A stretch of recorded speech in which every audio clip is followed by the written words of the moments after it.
আমি সুকান্ত। আজ আমি তোমাদের রায়মার্টিন প্রশ্নবিচিত্রা থেকে সপ্তম শ্রেণীর ইতিহাসে 3 নাম্বার মডেল সেটটি সলভ করে দেখাবো। Third unit test 3 number model set. তো চলো শুরু করা যাক। দেখো, 1 নাম্বার বিক্রমশীল মহাবিহার প্রতিষ্ঠা করেন ধর্মপাল।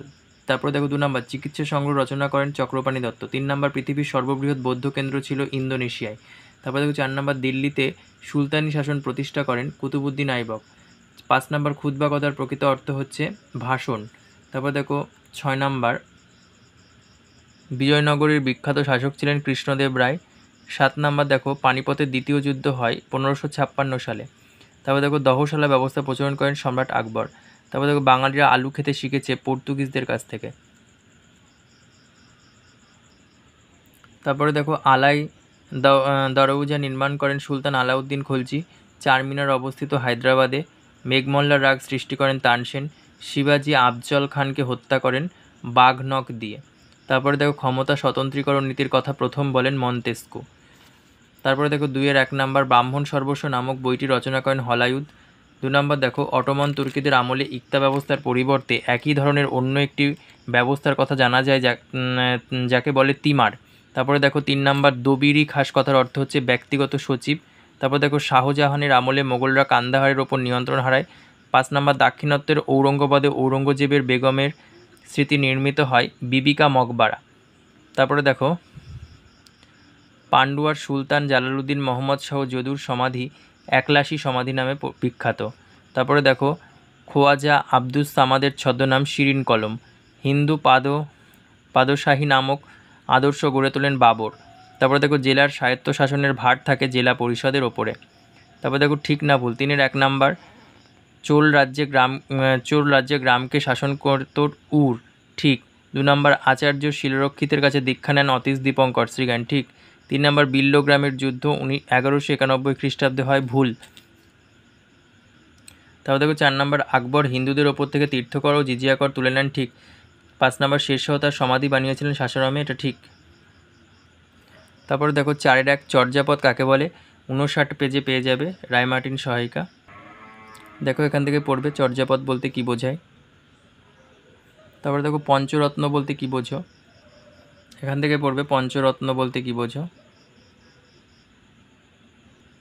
তারপরে দেখো 2 নাম্বার সিজদাও পাইবাস বলতে কী বোঝো 90 পেজ, এখান থেকে পড়বে সিজদাও পাইবাস বলতে কী বোঝো। তারপরে দেখো খলজি বিপ্লব কাকে বলে 91 পেজে 34 নাম্বার কোশ্চেন, 34 না 33 নাম্বার কোশ্চেন, এটা এখান থেকে পড়বে। পাট্টা ও কবুলিয়ত বলতে কী বোঝো, এখান থেকে পড়বে পাট্টা ও কবুলিয়ত। তারপরে দেখো সুলহ ই কুল কি, এটি কে প্রচার করেন।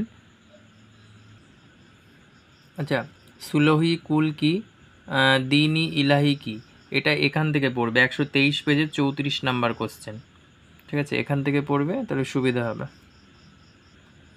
তারপরে দেখো দোহা কি, আচ্ছা দোহা পেয়ে যাবে 159 পেজের 5 নাম্বার কোশ্চেন। এই যে দেখো কবিরের ধর্মমত বলে যে পয়েন্ট, এখানে দোহা নামে পরিচিত, এখান থেকে পেয়ে যাবে। তারপরে দেখো চাহারবাগ কাকে বলে 172 পেজ। দেখো চাহারবাগ বলতে কি বোঝায়, শেষে এইটুকু লিখতে হবে, একে চাহারবাগ বলা হতো এই পর্যন্ত। তারপর দেখো গুরু গোবিন্দ সিংহ নির্দেশিত পঞ্চক কি 198 পেজের 15 নাম্বার কোশ্চেন। দেখো এখানে আছে পঞ্চক।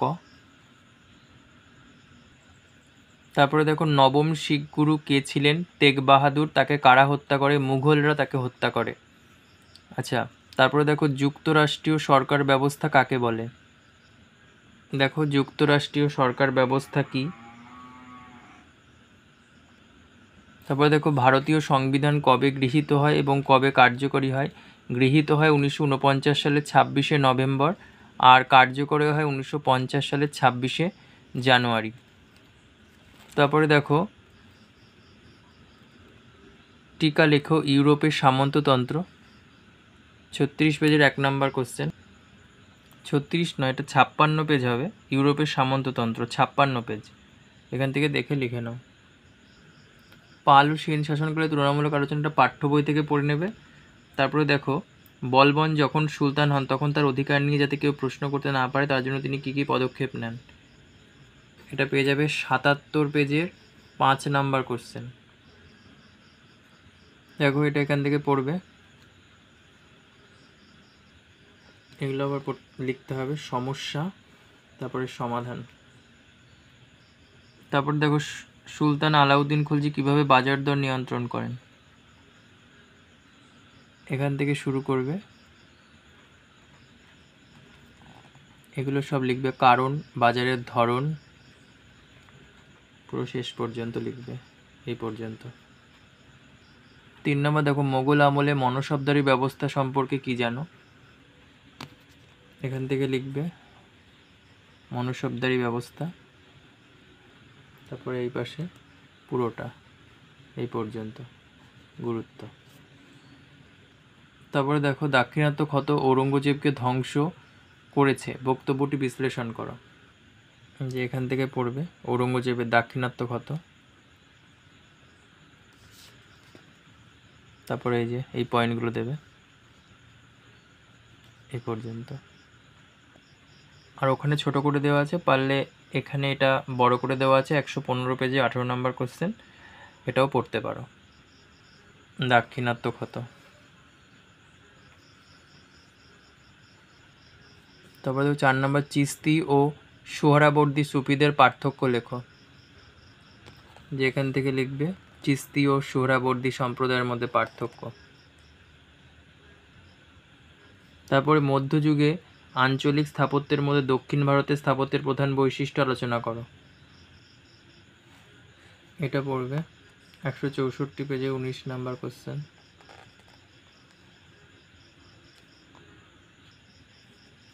তারপরে দেখো পৌরসভার কি কি কাজ করে, পৌরসভা দেখে নাও এখান থেকে, পৌরসভার কাজ কি কি। মোহাম্মদ বিন তুগলকের তুগলকি কাণ্ড কারখানা,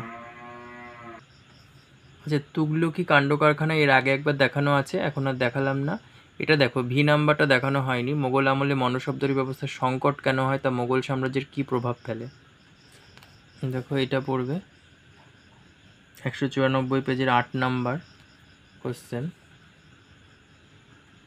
এদিকে ফলাফল আছে।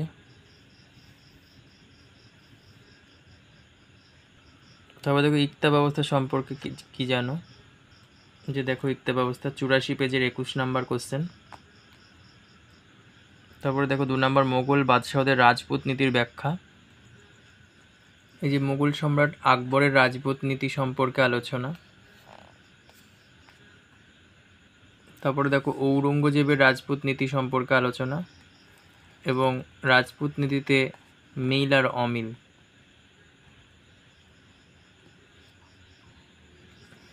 এটা 113 আর 114 মোগল বাদশাহের রাজপুত নীতি। তারপরে শেরশাহের জনহিতকর কার্যাবলী, এটা 110 পেজে পাবে, শেরশাহ শাসন ব্যবস্থায় কী কী মানবিক চিন্তার পরিচয় পাওয়া যায়, এটা লিখলেই হবে।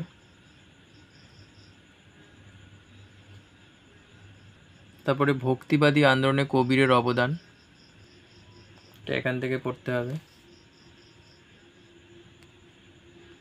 তারপরে টিকা লেখো দ্বীন-ই ইলাহি,